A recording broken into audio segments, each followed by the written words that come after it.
Olá, pessoal. Espero que estejam todos bem. Hoje a nossa aula é sobre tonturas e como que a gente faz o diagnóstico diferenciais quando o paciente vem com queixa de tonturas. Lembrando que os grandes diagnósticos diferenciais para tontura são hipotímia, síncope, vertigem e um grande diagnóstico diferencial para essas três são as crises convulsivas. Então, são esses os assuntos que nós iremos tratar hoje nesta aula, ok? Então, vamos lá. Então, olha lá. Síncope, hipotímia, vertigem e crises convulsivas. Então, o que é equilíbrio? Né? Primeira coisa, antes da gente falar o que é tontura, né, nós vamos tratar aqui o que é equilíbrio. Equilíbrio pode ser definido como uma condição de um sistema físico no qual as forças interagem entre si, e para não deixar com que ocorra mudança em seu estado, né? Se ocorre alguma oscilação, o corpo tenta a voltar a seu estado normal. Em contraste disso é o termo tontura, né, que vem da palavra atônito, que significa atordoado. Isso não é nada mais, nada menos que desequilíbrio. E a nossa função, quando o paciente vem com queixa de tontura, é identificar do que se trata esse desequilíbrio. Se é uma pré-síncope ou lipotímia, se é uma síncope, se é uma vertigem, e como um diagnóstico diferencial, uma crise convulsiva. Então, várias podem ser as causas de tontura, quando esse paciente vem com a gente, como vocês podem ver aí nesses slides. E a partir de agora, nós vamos tratar de alguns pontos sobre elas. Então, assim, vertigem, né? Sempre tem que ter a sensação de rotação, uma alucinação de movimento. O senhor tem sensação, quando o paciente chega com tontura, que está tudo rodando? Se tiver uma resposta positiva, provavelmente vertigem. Na síncope ou desmaio, ele tem que ter uma perda de consciência e uma perda do tônus motor, ou seja, ele cai ao solo. Geralmente é de duração curta e rápida, pode aparecer as lesões secundárias a quedas, e a causa é o hipofluxo cerebral. A pré-síncope ou a lipotímia é uma sensação iminente de perda de consciência, mas ele não vai ter essa perda de consciência, ele consegue abortar. Então, a sensação dele é de quando geralmente de que às vezes as vistas escurecem, que logo ele recupera. Muito acompanhado, muitas vezes assim, ao ter ficado agachado e levantar, de repente o senhor sentiu a vista escurecer e logo recuperou. Então, geralmente uma lipotímia ou pré-síncope. Agora nós vamos falar um pouquinho mais detalhado de cada um. Aliás, né, ainda tem esse slide aqui, que a gente pode perguntar. Então, de que está tudo rodando, a gente lembra da vertigem. De ter ficado agachado e depois levantar, às vezes lipotímia ou síncope, se ele cair ao solo e tiver perda de consciência, síncope. Se for abortado, então só aquela sensação de escurecimento visual e parece que vai desmaiar, lipotímia. Né? Ou às vezes a gente não consegue entender o que é melhor esse desequilíbrio, a gente tem que investigar um pouquinho mais. Então, toda vez que esse paciente tiver essa queixa, a gente tem que perguntar algumas coisas, né? Para poder direcionar de qual é a possível causa fisiopatológica e, dentro disso, as possíveis causas relacionadas, né?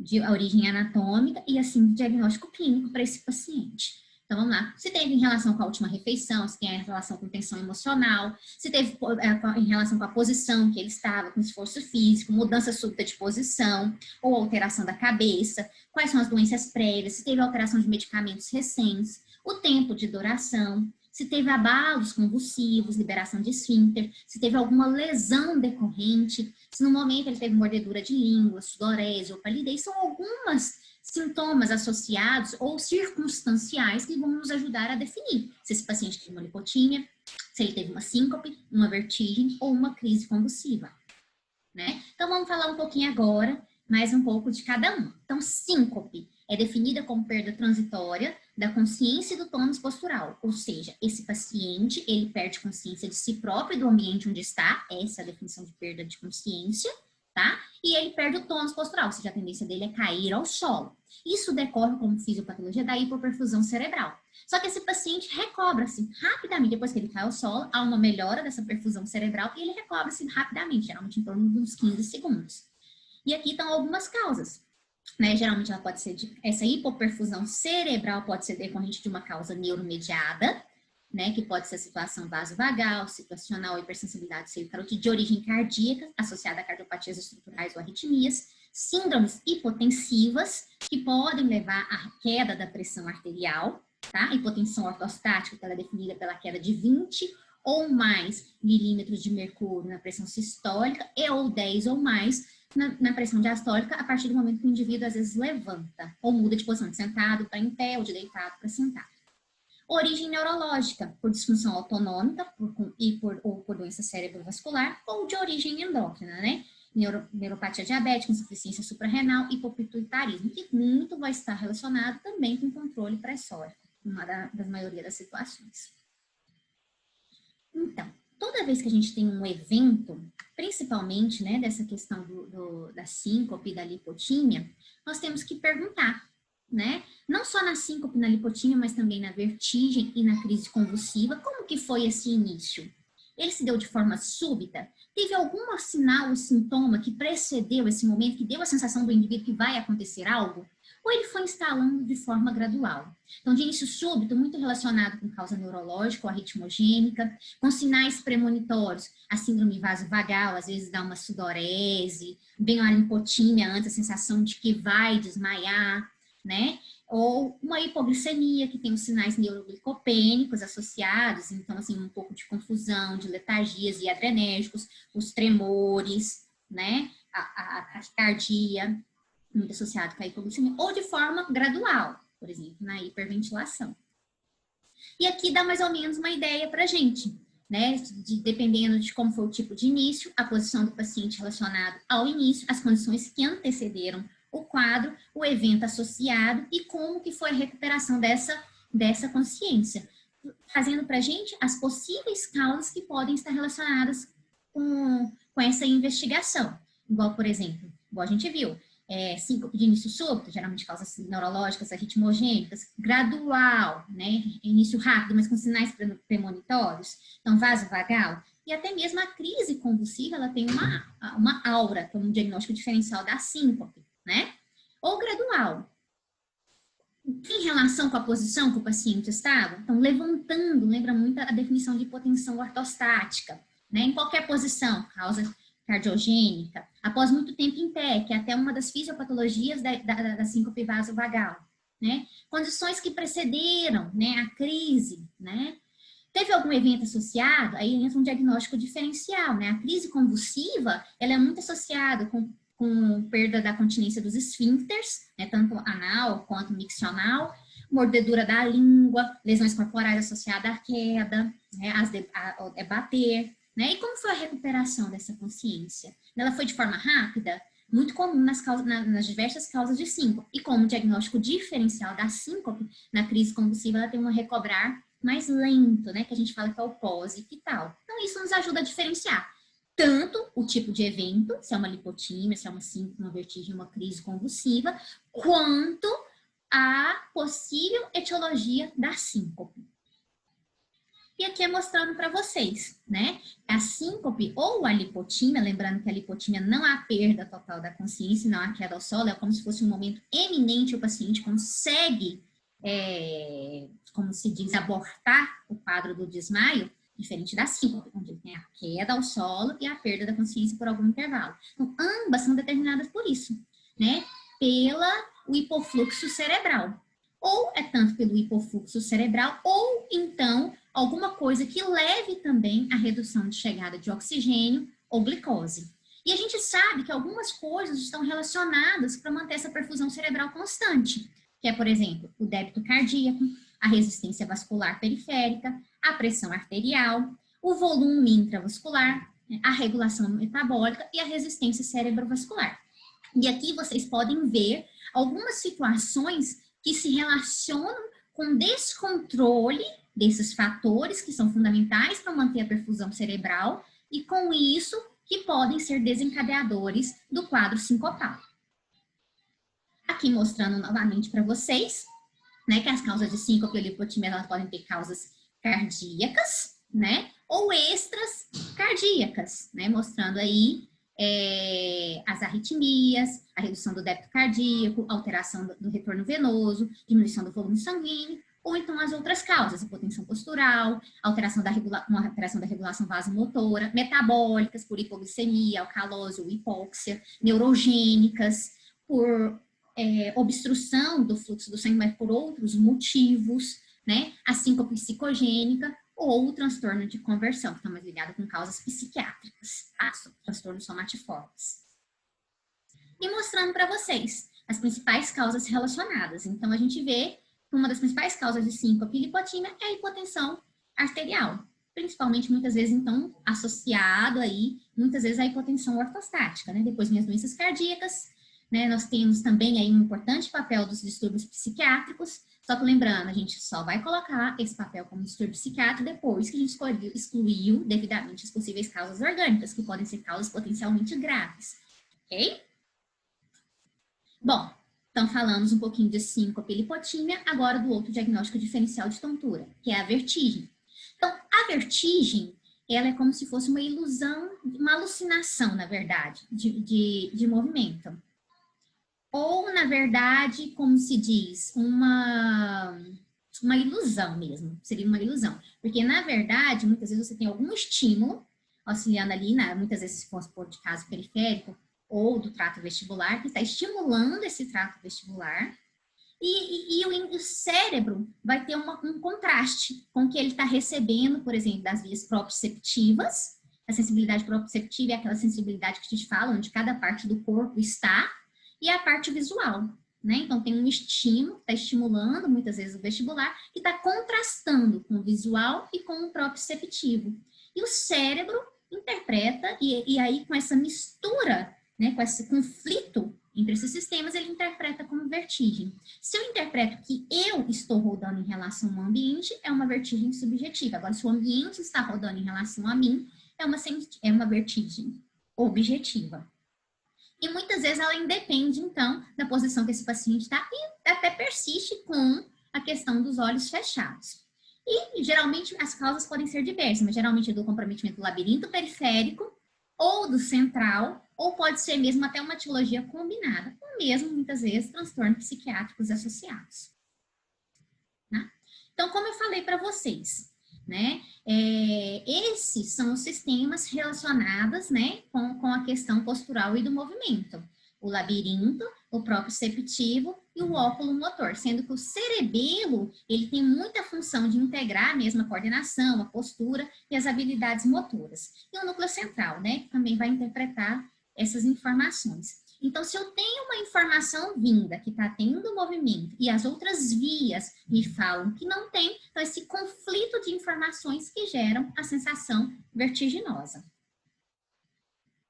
E aí, o que é importante na vertigem, né? Então, como que foi o início? Ela é a primeira crise? Ou ela acontece de formas recorrentes?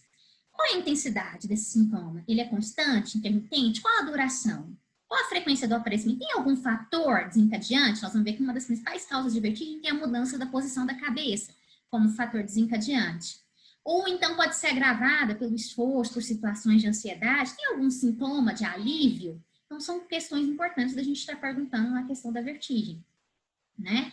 Acompanha-se de náuseas e vômitos? Você tende a se deslocar para um determinado lado? Tem associado zumbido ou redução da audição? Tem algum antecedente prévio de infecção desse ouvido, algum traumatismo, uso de alguma medicação?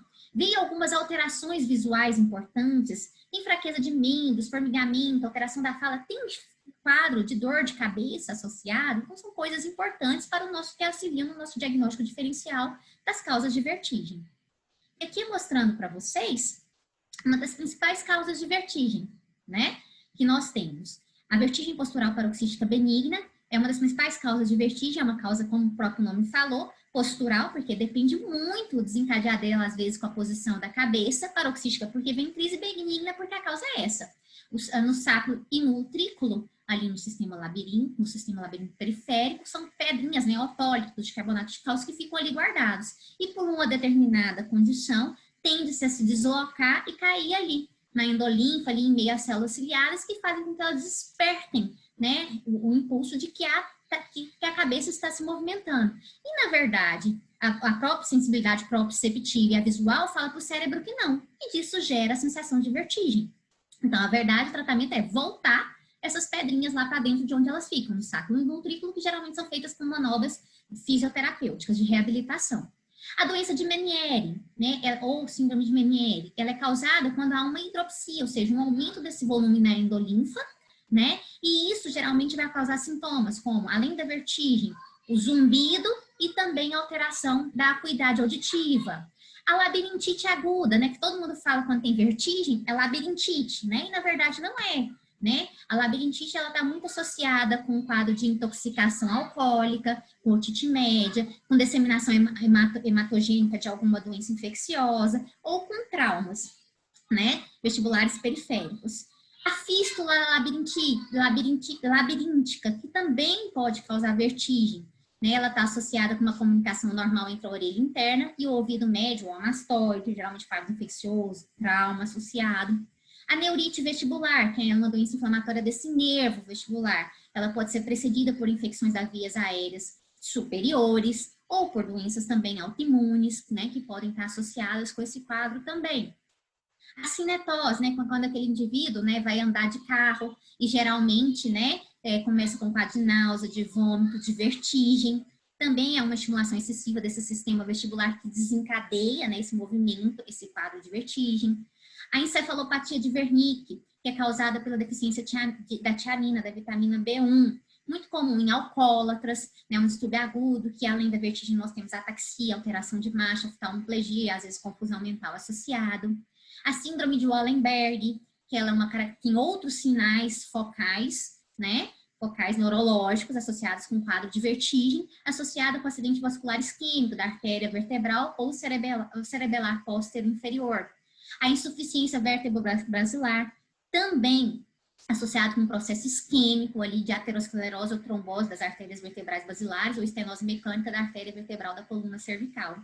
E a migrânia vestibular, que é a vertigem episódica associada com um quadro de cefaleia, né? Então, diante disso, nós temos várias causas, né, que podem cursar com vertigem. Bom, crise epilética. O que são as crises epiléticas? Então, são manifestações neurológicas decorrentes de descargas bioelétricas, ou seja, né, descargas espontâneas originadas em alguma parte cerebral, ou, às vezes, em todo o cérebro ao mesmo tempo. Então, é isso que vai diferenciar o tipo dessa crise. Elas podem se manifestar de diversas maneiras, por quê? Porque depende da extensão e onde essas descargas bioelétricas foram envolvidas. E a gente tem que diferenciar. A crise epiléptica, ou o que às vezes a gente chama, né, de crise convulsiva, mas o termo mais adequado é crise epiléptica, é o evento. E a epilepsia já é uma doença, é associada com crises epilépticas que ocorrem espontaneamente, tá bom?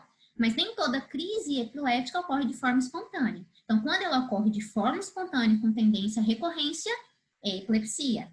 Quando ela tem uma causa secundária, ela não ocorre de forma, né, quando ela não tende a recorrer, mas ela é secundária a alguma coisa que estimulou para que ela ocorra, a gente chama de crise epiléptica, tá?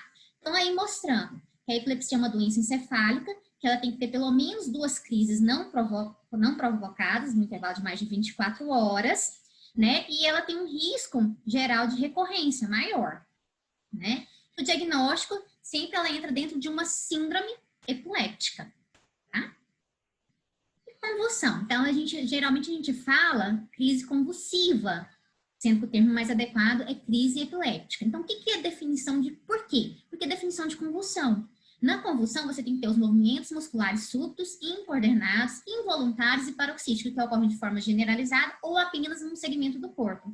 Mas nem toda crise epiléptica, ela é convulsiva. Porque nós temos, por exemplo, as crises epilépticas de forma de ausência, né, de atônicas, então, que nem sempre vem acompanhada de abalos musculares. Por isso que o termo hoje mais apropriado, em vez de chamar de crise convulsiva, é mais apropriado chamar de crise epiléptica. Ok? Então, vamos lá. Então, como nós falamos, né, elas são descargas bioelétricas em alguma área cerebral e podem ter várias causas. O grande mal é a epilepsia generalizada, as meningites, intoxicações exógenas, tumores cerebrais ou até mesmo as convulsões febris, tá? Geralmente que tem a tendência a ocorrer até os 5 anos de idade, sendo mais normalmente até os 2 anos de idade, né? E aqui, antigamente, como é que essas crises se classificavam? Nós tínhamos as crises parciais, ou seja, se iniciam em um ponto da região cerebral. Então, elas podem ser, as parciais, elas podiam ser simples, sem perda de consciência, ou complexa, com comprometimento da consciência. E aí, de acordo com como se ela se expressava, se era uma alteração sensitiva, se tinha alterações motoras, psíquicas, né, como alterações do comportamento, né? Ou então, se ela tinha aura, que seriam sintomas premonitórios de que vai acontecer a crise, a pessoa muitas vezes ela sabe disso, tá? Ou com automatismo, que são movimentos repetitivos que a pessoa faz, tá? E secundariamente generalizada, ou seja, ela inicia com uma crise parcial, e um foco, a descarga ocorre de um foco, e de repente ela se espalha para todo o cérebro e vira uma crise generalizada. E o que é a crise generalizada? Ou seja, que a descarga ocorreu em todo o cérebro. E ela pode se expressar de vários jeitos. Uma ausência, que era o pequeno mal, tônico-clônica, que é o grande mal, atônica, que seria aquelas crises de quedas súbitas, mioclônicas ou outras. Antigamente, elas eram assim classificadas, né? Então, por isso que nós estamos falando assim, as parciais, né? As crises parciais, que elas podem ser classificadas em parciais ou generalizadas, e lembrando que as generalizadas, elas podem se apresentar com tônica, clônica ou tônico-clônica. Então, a fase tônica da tônico-clônica é quando todas as articulações estão imobilizadas e sustentadas, né? A clônica, quando há o abalo rítmico, alternando contração e relaxamento muscular. E aqui mostrando para vocês, né, como geralmente ocorre, né, a crise tônico-clônica generalizada ou o grande mal. Geralmente tem uma duração desses abalos de 2 a 5 minutos, né, o evento. Antes disso, o paciente tem uma perda abrupta da consciência, né, ele perde o relacionamento consigo e com o meio.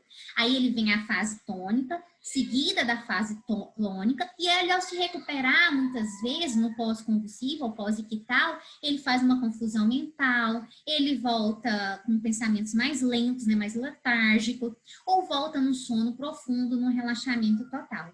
E, às vezes, durante esse episódio, você pode observar cianose, né, roxidão, cialorreia, que seria a saliva excessiva, ele pode defecar, ele pode ter a micção sem controle, morder a língua e ferimentos de diversas partes por conta desses abalos, né? E as crises não complexas, né, onde não há perda de consciência, muitas vezes, geralmente as parciais, elas muitas vezes têm a aura, que são sintomas premonitórios. O indivíduo muitas vezes sabe que ele vai iniciar uma crise epiléptica. Pode ser uma cefaleia, o sinal, uma dor retroesternal, uma dor abdominal, ou uma sensação de dormência, geralmente onde que está começando aquela descarga elétrica, tá bom? E aqui é mostrando para vocês de uma forma engraçada as fases da crise tônico-clônica. Bom, e hoje, né? Como é que se hoje a gente classifica essas crises, né? A gente tentou simplificar, né? Na verdade. Então, como classifica-se como melhor, né? De forma. Como que foi esse início? Ele foi focal ou foi generalizado? Ou seja, das descargas, né? Foi uma crise da focal perceptiva? Ou seja, ele manteve-se consciente? Ou foi desperceptiva? Ele não teve, ele teve prejuízo dessa consciência. O início foi motor ou não motor? Né? E a do generalizado, tônico-clônica, outras motoras ou não motora. E de início desconhecido, né? Até muitas vezes a gente investigar melhor. Então, esse aqui é um esquema simplificado de como se é feita hoje, atualmente, a classificação das crises epilépticas. Não se faz mais, né, em crise parcial, crise focal, generalizada, simples ou complexa. A gente faz nesse tipo. Focal generalizada, perceptiva ou desperceptiva. Se tem caráter motor ou não motor. E aqui mostrando mais detalhado para vocês, exemplificando cada uma dessas crises. Bom, que então a gente pode perceber? Então, o paciente chegou para a gente com queixa de tontura, então a gente tem que investigar. O que é essa tontura? O que é essa sensação de desequilíbrio? Porque tontura é isso, sensação de desequilíbrio. Então, nós vamos pensar, é uma lipotímia? É uma síncope? É uma vertigem? Não, esse paciente foi encontrado no solo, teve perda de consciência. Será, então, um grande diagnóstico diferencial? É uma crise convulsiva? Diante do que a gente descobriu, de qual possibilidade de evento que é, a gente vai buscar o mecanismo que é fisiopatológico, né, junto com ele, da possível causa. E com isso, desvendar as possíveis causas através dos dados semiológicos, o nosso possível diagnóstico etiológico para o nosso paciente. Então, essa aula, ela traz como incentivo para vocês estarem buscando um pouquinho mais no Porto sobre lipotímia e síncope. Acredito que vocês vão achar mais sintomas de aparelho cardiovascular. A parte de crise epiléptica ou crise convulsiva, vocês vão achar mais em sinais e sintomas da parte neurológica, juntamente com a parte de vertigem. E está sendo acompanhado um material também para vocês de 3 artigos, de síncope no idoso e na criança, e de vertigem também, para vocês estarem aprofundando um pouquinho mais. E tanto nesses 3 artigos vão falar um pouquinho da crise convulsiva ou crise epiléptica como diagnóstico diferencial nesses casos, tá bom? Então, bom estudo para vocês. Aguardamos vocês para tirar dúvidas na próxima sexta-feira pela manhã, tá bom? Das 9 às 10. Mesmo esquema, discutam, levante a dúvida entre vocês e entre as 9 às 10 nós estaremos tirando a dúvida. Muito obrigada e até lá!